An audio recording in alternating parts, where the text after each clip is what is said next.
স্বাগত জানাচ্ছি সুপ্রিয় শিক্ষার্থীবৃন্দ। আমরা সি প্রোগ্রামিং শুরু করেছিলাম এবং এই অধ্যায়ের গত পাঠে আমরা উচ্চতর ভাষা নিয়ে আলোচনা করেছিলাম। সেখানে আমরা বলেছিলাম যে মানুষের মুখের ভাষা অর্থাৎ ইংরেজি ভাষা ব্যবহার করে আমরা কম্পিউটার প্রোগ্রাম তৈরি করতে পারব এবং এই ভাষায় লিখিত প্রোগ্রাম বোঝা যে কোনো প্রোগ্রামারের পক্ষেই সহজ হয় এবং খুব সহজে প্রোগ্রামের পরিবর্ধন করা যায় এবং যে কোনো ভুল বের করা যায়, সেই ভুল সংশোধনও করা যায় খুব দ্রুত। এবং এই ভাষায় প্রোগ্রাম তৈরি করতে মেশিন সম্পর্কে কোনো জ্ঞান অর্জন করতে হয় না। কিন্তু প্রথম যে দুটো ভাষা আমরা আলোচনা করেছিলাম অর্থাৎ প্রথম প্রজন্ম এবং দ্বিতীয় প্রজন্মের ভাষায় প্রোগ্রাম লিখতে হলে কম্পিউটার সম্পর্কে ধারণা থাকতে হবে। অর্থাৎ ওই দুটো ভাষা কিন্তু মেশিনের সংগঠনের উপর নির্ভরশীল ছিল। তো তৃতীয় প্রজন্মের ভাষায় অনেক শক্তিশালী প্রোগ্রাম তৈরি করা যায়। ডেটাবেজ নিয়ন্ত্রণ, ডেটাবেজ তৈরি, বিভিন্ন ধরনের সফটওয়্যার তৈরি ইত্যাদি কাজেই কিন্তু তৃতীয় প্রজন্মের ভাষা ব্যবহৃত হয়। তৃতীয় প্রজন্মের ভাষার সময়কাল ছিল 1960 থেকে 1970। তারপরেই কিন্তু চতুর্থ প্রজন্মের আবির্ভাব ঘটে। তো আমরা আজকে প্রথমেই চতুর্থ প্রজন্মের ভাষা সম্পর্কে জানবো। সুপ্রিয় শিক্ষার্থীবৃন্দ, এই ভাষার সময়কাল হচ্ছে 1971 থেকে 1979। চতুর্থ প্রজন্মের ভাষা, এটা আরো আপডেটেড ভাষা। এটি সংক্ষেপে 4GL নামে পরিচিত অর্থাৎ ফোর্থ জেনারেশন ল্যাঙ্গুয়েজ। এটি সংক্ষেপে 4GL নামে পরিচিত। মনে রাখতে হবে এটা এমসিকিউর জন্য। এটি নন প্রসিডিউরাল ভাষা। এটাও এমসিকিউর জন্য তোমাকে ভালো করে মনে রাখতে হবে। নন প্রসিডিউরাল মানে হচ্ছে এখানে পদ্ধতির কোনো বিশ্লেষণ করতে হয় না। এখানে পদ্ধতির কোনো বিশ্লেষণ করতে হয় না, অর্থাৎ এটি মুক্ত প্রকৃতির ভাষা। নন প্রসিডিউরাল মানে হচ্ছে এটি মুক্ত প্রকৃতির ভাষা। নৈর্বীক থেকে আসতে পারে যে কোনটি মুক্ত প্রকৃতির ভাষা, তাহলে তোমরা বলে দিবা যে চতুর্থ প্রজন্মের ভাষা হচ্ছে মুক্ত প্রকৃতির ভাষা, অর্থাৎ এটি নন প্রসিডিউরাল ভাষা এবং এটি সংক্ষেপে 4GL নামে পরিচিত। এই ভাষায় শুধু বলে দিতে হয় কি ফলাফল প্রয়োজন। এটা আসলে এই প্রজন্মের ভাষার একটা কথা আমি বলে দিই আগে, এটা দিয়ে কিন্তু শক্তিশালী প্রোগ্রাম তৈরি করা যায় না। যেমন ধরো তোমার বাসায় সকালবেলা নাস্তা বানানো হয়, যেমন ধরো তোমার সকালবেলা রুটি বানানো হয় বা ভাজি তৈরি করা হয়, তারপর সেটা দিয়ে তোমরা নাস্তা করো। এখন ধরো একদিন এমন হলো যে তোমাদের ঘরে নাস্তা তৈরি করা হয় নাই, তাহলে তুমি হোটেলে গেলা, হোটেলে যেয়ে বলে দিলা যে আমার 2টা পরোটা দিন আর ভাজি দেন। এখন তারা তোমার সামনে পরোটা আর ভাজি এনে দিল, বাস তুমি হাতে ধুলে না ধুলে না তুমি খেয়ে ফেললা। খাওয়ার পরে তুমি টাকাটা দিয়ে চলে আসলা।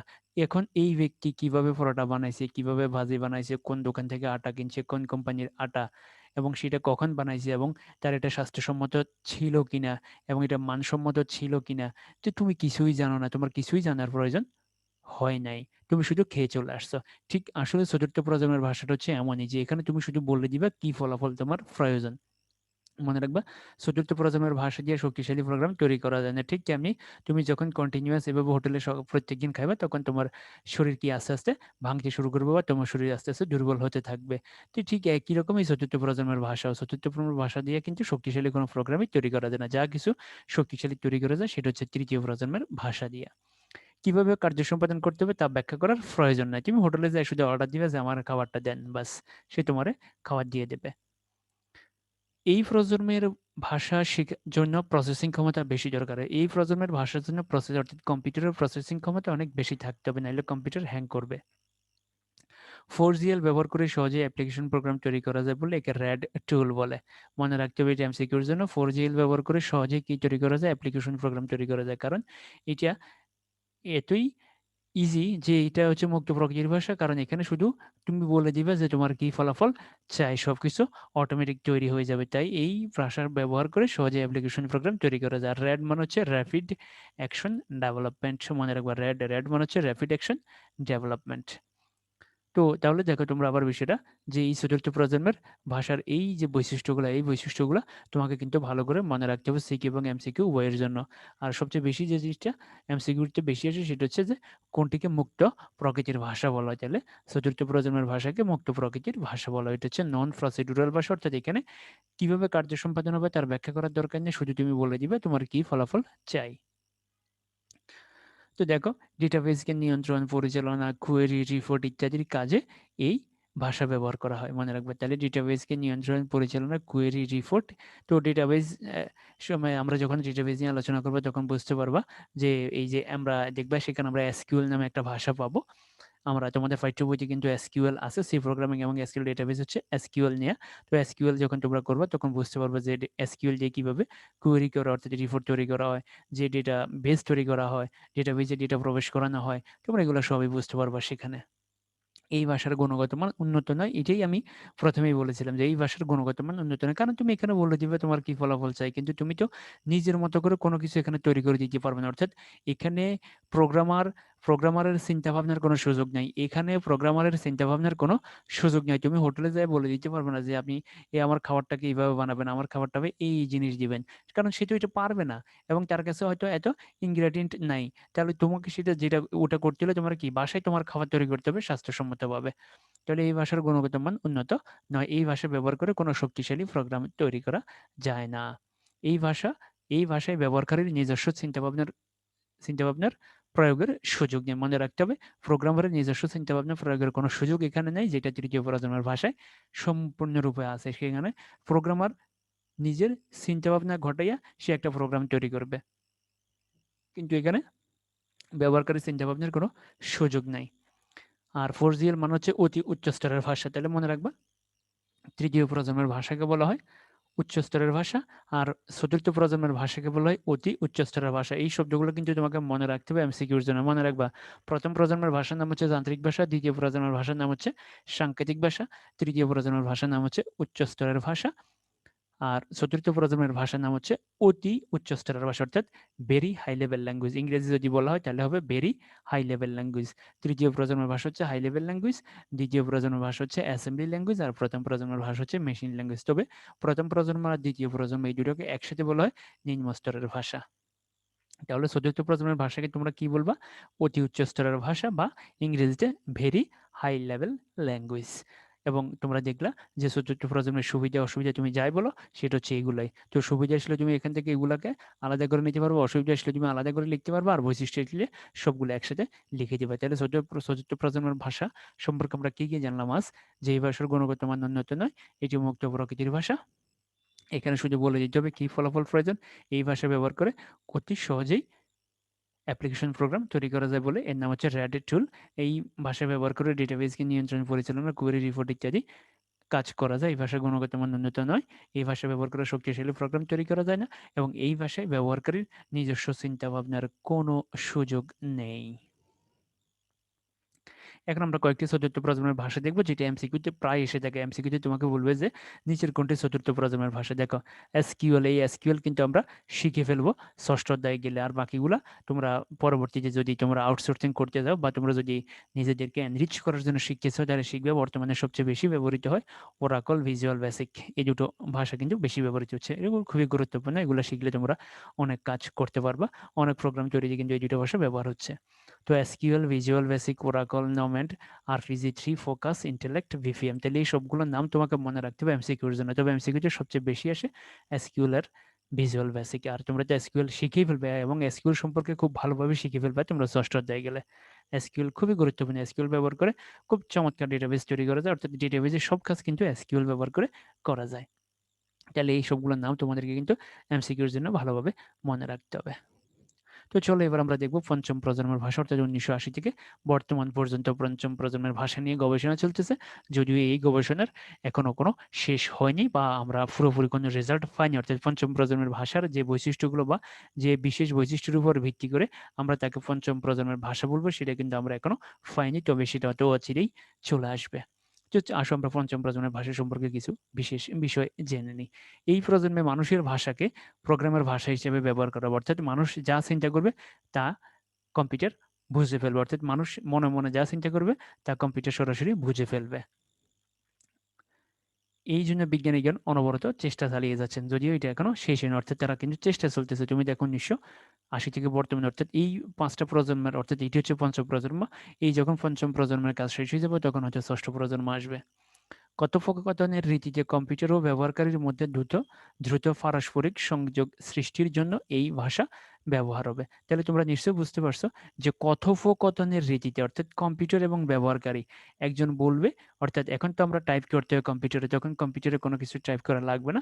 তুমি মুখে বলতে থাকবা, এটা অটোমেটিক হতে থাকবে। যদিও তোমরা এখন হয়তো দেখে থাকো যে গুগলে এই যে ভয়েস যেটা আছে সেটা কিন্তু আসলে তোমার সবগুলো ভয়েস, তোমার সবগুলো শব্দ সে কিন্তু ধরতে পারে না। তোমার সবগুলো শব্দ কিন্তু সে ধরতে পারে না, সে ক্যাচ করতে পারে না। এইজন্য সেখানে কিন্তু পুরো রেজাল্টটা এখন আসলে পাওয়া যায় না। অর্থাৎ ওইটা এখনো কিন্তু পুরোপুরি সঠিকভাবে কাজ করে না। এইজন্য বলা হয়েছে ১৯৮০ থেকে বর্তমান পর্যন্ত। আর এইটার জন্য বিজ্ঞানীগণ অনবরত চেষ্টা চালিয়ে যাচ্ছেন, অর্থাৎ তারা কিন্তু এখনো কামিয়াব হয় নাই।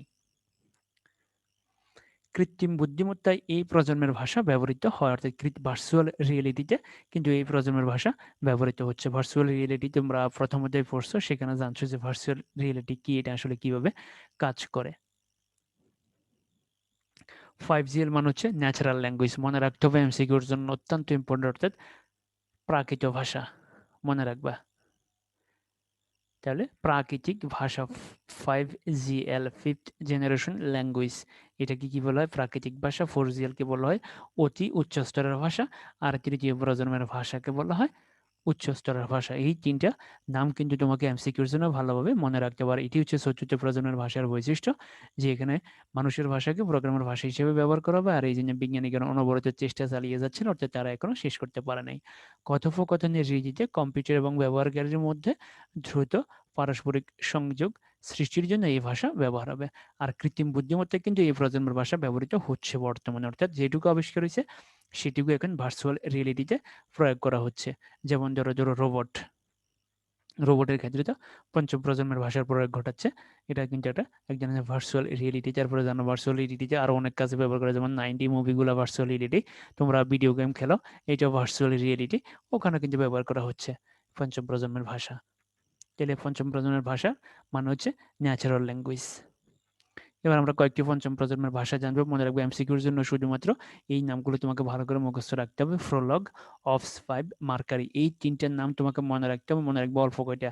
এই যে চতুর্থ প্রজন্ম, পঞ্চম, তৃতীয়, চতুর্থ, পঞ্চম, এই যে কয়েকটা বা এই যে প্রজন্ম আছে, এই প্রজন্মের যে উদাহরণগুলো আছে, এই উদাহরণগুলো কিন্তু তোমাকে ভালো করে মনে রাখতে হবে এমসিকিউর জন্য। এগুলো থেকে কিন্তু এমসিকিউ আসবে। আর মনে রাখবা, আমি তোমাদেরকে আগেই বলছি যে তোমরা যদি আমার কথাগুলো শোনো, তাইলে তোমরা এমসিকিউতে ভালো করবে। এর বাইরে তোমরা কোনো এমসিকিউ পাইবা না, আমি তোমাদেরকে গ্যারান্টি দেবো। তাইলে পঞ্চম প্রজন্মের ভাষা হচ্ছে প্রোলগ, অফস 5, মার্কারি। এখন আমরা দেখব যে উচ্চ স্তরের ভাষা এবং মেশিন ভাষার তুলনা। মনে রাখবো উচ্চ স্তরের ভাষা এবং মেশিন ভাষার তুলনা। তো তোমরা জানো যে উচ্চ স্তরের ভাষার বৈশিষ্ট্য আমরা আগে আলোচনা করছি, নিম্ন স্তরের ভাষা নিয়ে আমরা আগে আলোচনা করছি। দেখো, লো লেভেল ল্যাঙ্গুয়েজ, এখানে 0 এবং 1 দিয়ে প্রোগ্রাম তৈরি করা হয়। আর হাই লেভেল ভাষায় যে দেখো ইংরেজি শব্দ, এই যে বর্ণ অক্ষর বা মানুষের পরিচিত বর্ণ অক্ষর শব্দ বাক্য ব্যবহার করে প্রোগ্রাম তৈরি করা হয়। এখানে যেমন দেখো সেল প্রাইস ইকুয়াল 1.66, বাট এখানে তুমি কোনো কিছু বুঝবে না, কারণ এটা 0 এবং 1 দিয়ে তৈরি, অর্থাৎ এটা হচ্ছে বাইনারি ভাষা। এটা কম্পিউটার, এই ভাষাটা কম্পিউটার সরাসরি বুঝে, এই ভাষাটা কিন্তু কম্পিউটার সরাসরি বুঝে না। এই ভাষা কম্পিউটারকে বুঝাতে হলে কি করতে হবে? বিভিন্ন অনুবাদক প্রোগ্রাম ব্যবহার করে তাকে অনুবাদ করে দিতে হবে। এই ভাষায় তাড়াতাড়ি প্রোগ্রাম নির্বাহ হয়, এই ভাষায় প্রোগ্রাম নির্বাহ হতে বেশি সময় লাগে। এই ভাষায় ভুল সংশোধন করা কঠিন, এই ভাষায় লেখা প্রোগ্রামে ভুল সংশোধন করা অনেক সহজ। এই ভাষায় লেখা প্রোগ্রাম সহজে পরিবর্তন করা যায় না। এই ভাষায় লেখা প্রোগ্রাম সহজে পরিবর্তন করা যায়। এটা আমরা আগেই বলছি, আজকে আমরা এখন আবার দেখব বিষয়গুলা। তো চলো দেখি আমরা। নিম্ন স্তরের ভাষায় লেখা হয় 0 এবং 1 দিয়া। নিম্ন স্তরের ভাষা কি দিয়ে লেখা হয়? 0 এবং 1 দিয়ে লেখা হয়। আর উচ্চ স্তরের ভাষায় লেখা হয় মানুষের বোধগম্য হরফ, শব্দ এবং বাক্য দিয়া। নিম্ন স্তরের ভাষা লেখা প্রোগ্রাম বোঝার জন্য কম্পিউটারের অনুবাদকের দরকার হয় না। নিম্ন স্তরের ভাষায় লেখা প্রোগ্রাম বোঝার জন্য কম্পিউটারের অনুবাদকের দরকার হয় না, কিন্তু উচ্চ স্তরের ভাষায় লেখা প্রোগ্রাম বোঝার জন্য কম্পিউটারের অনুবাদকের প্রয়োজন হয়, কারণ কম্পিউটার তো সরাসরি এই ভাষা বুঝতে পারে না, এই জন্য তাকে অনুবাদ করে দিতে হবে। আর এই ভাষাটা কম্পিউটার সরাসরি বুঝতে পারে, এই জন্য তার অনুবাদকের দরকার হয় না। নিম্ন স্তরের ভাষায় অল্প মেমোরির প্রয়োজন হয়, কারণ এখানে এই লিখিত প্রোগ্রাম আকারে ছোট হয়, এখানে লিখিত প্রোগ্রাম আকারে বড় হয় এবং তাকে আবার কনভার্ট করতে হবে, অর্থাৎ তাকে মেশিন ভাষায় রূপান্তর করতে হবে। এই জন্য উচ্চ স্তরের ভাষায় মেমোরি বেশি লাগে। নিম্ন স্তরের ভাষায় এক মেশিনের লেখা প্রোগ্রাম আরেক মেশিনে রান করা যায় না, অর্থাৎ এক মেশিনের লেখা প্রোগ্রাম আরেক মেশিনে চলে না। এটা হলো সবচেয়ে বড় সমস্যা।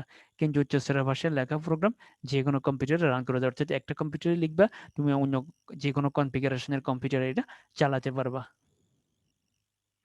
নিজ মাস্টারের ভাষায় লেখা প্রোগ্রামে ভুল সংশোধন করা কঠিন। এখানে আসলে ভুল বের করাই কঠিন, সংশোধন করা তো দূরের কথা। অন্যদিকে উচ্চ স্তরের ভাষায় লেখা প্রোগ্রামে ভুল সংশোধন করা অনেক সহজ, সবচেয়ে সহজ। আমাদের উচ্চ স্তরের ভাষায় মানে প্রোগ্রাম তৈরি করার মতো সহজ কাজ কিন্তু আর দ্বিতীয়টা নাই। তো তোমাদেরকে এই যে ৪-৫টা বৈশিষ্ট্য দিলাম, এই ৫টা বৈশিষ্ট্য কিন্তু লিখতে হবে। মনে রাখবে এই প্রশ্নটা কিন্তু ৪ মার্কের জন্য পরীক্ষায় আসতে পারে। যে ধরো রহিম এবং করিম দুইজন প্রোগ্রামার, দুইজন প্রোগ্রাম তৈরি করতে বসছে। একজন প্রোগ্রাম তৈরি করছে 0 এবং 1 দিয়ে, আরেকজন প্রোগ্রাম তৈরি করছে ইংরেজি ভাষার বর্ণগুলো ব্যবহার করে। এখন তোমার ঘতে আসতে পারে যে দুইজনের লিখিত প্রোগ্রামের তুলনামূলক বিশ্লেষণ করো, এইটা আসতে পারে। যে দুইজনের লিখিত প্রোগ্রামে তুলনামূলক বিশ্লেষণ করতে, তখন তুমি এবার তুলনা লিখে দিবা, এইভাবে তুলনা দিয়ে দিবে যে নিম্ন মাস্টারের ভাষা বা উচ্চ স্তরের ভাষায় কোনটা কিভাবে কাজ করে। তো এখন আমরা একটা জিনিস দেখব যে সবচেয়ে দ্রুত নির্বাহ হয় কোন ভাষার প্রোগ্রাম, অর্থাৎ সবচেয়ে দ্রুত কাজ করে, সবচেয়ে দ্রুত রেজাল্ট দেয় কোন ভাষায় লিখিত প্রোগ্রাম। দেখো আমরা এখানে 4টা ভাষার নাম লিখছি: উচ্চ স্তরের ভাষা, অ্যাসেম্বলি ভাষা, মেশিন ভাষা, চতুর্থ স্তরের ভাষা। তাহলে এই যে দেখো, এটা একটা এমসিকিউ প্রশ্ন, এটা 1 মার্কের জন্য আসতে পারে। তো আমরা তো অলরেডি আমরা 5টা প্রজন্ম নিয়েই আলোচনা করে ফেলছি। তো এই 5টা প্রজন্ম নিয়ে কমপক্ষে একটা নৈর্ব্যক্তিক ভাবে তোমরা মনে রাখবে, এই 5টা প্রজন্ম নিয়ে যে আমরা আলোচনা করছি, এই 5টা প্রজন্ম থেকে কমপক্ষে একটা নৈর্ব্যক্তিক তোমরা বোর্ড পরীক্ষায় পাবে। তাহলে এখন তোমাদেরকে বলতে হবে যে সবচেয়ে দ্রুত নির্বাহ হয় কোন ভাষার প্রোগ্রাম। দেখো এটা হবে না, এটা হবে না, এটা হবে না, এটা। তাহলে দেখো মেশিন ভাষা, তাহলে মেশিন ভাষায় লিখিত প্রোগ্রাম সবচেয়ে দ্রুত নির্বাহ হয়। আর এই যে তৃতীয় চতুর্থ অ্যাসেম্বলি এবার উচ্চ স্তর, অ্যাসেম্বলি, চতুর্থ, এই যে 3টে ভাষায় তুমি যদি প্রোগ্রাম তৈরি করো, তাহলে এই 3টে ভাষায় প্রোগ্রাম তৈরি প্রোগ্রাম কম্পিউটার কিন্তু সরাসরি বুঝতে পারবে না। কম্পিউটারকে বুঝতে হলে তোমার কি লাগবে? অনুবাদক প্রোগ্রাম লাগবে। এই যে 3টে ভাষায় তুমি যদি প্রোগ্রাম লিখো, কম্পিউটারকে বুঝাতে হলে কি লাগবে? অনুবাদক প্রোগ্রাম লাগবে। তো সুপ্রিয় শিক্ষার্থীবৃন্দ, আমরা আগামী পাঠে হয়তো অনুবাদক প্রোগ্রাম নিয়ে হাজির হব। অনুবাদক প্রোগ্রামও খুব ইম্পর্টেন্ট এবং খুবই ভালো লাগবে তোমাদের এই টপিকসগুলো। ধন্যবাদ সবাইকে। প্রত্যেকটা টপিকস ভালো করে দেখবা, প্রত্যেকটা কথা তোমরা ভালোভাবে শুনবা। এই কথাগুলো শুনলেই তোমরা কিন্তু এমসিকিউ পরীক্ষায় ভালো করবে, এবং তোমরা দেখবা আমি এই পর্যন্ত যতগুলো কথা বলছি, এই কথাগুলোর ভিতরেই কিন্তু তুমি এই পঞ্চম প্রজন্মের ভাষা পর্যন্ত যতগুলো এমসিকিউ তোমার বই আছে, তুমি সবই পারবা। তো এই জন্য তোমাকে প্রত্যেকটা পার্ট ভালোভাবে দেখতে হবে, প্রত্যেকটা কথা ভালোভাবে শুনতে হবে। প্রয়োজনে তুমি প্রত্যেকটা কথা নোট ডাউন করে ফেলবা, কারণ সবগুলো কথা কিন্তু আমি লিখি নাই, অনেক কিছু আমি লিখার বাইরেও বলছি, সেগুলো তুমি নোট ডাউন করে রাখবা।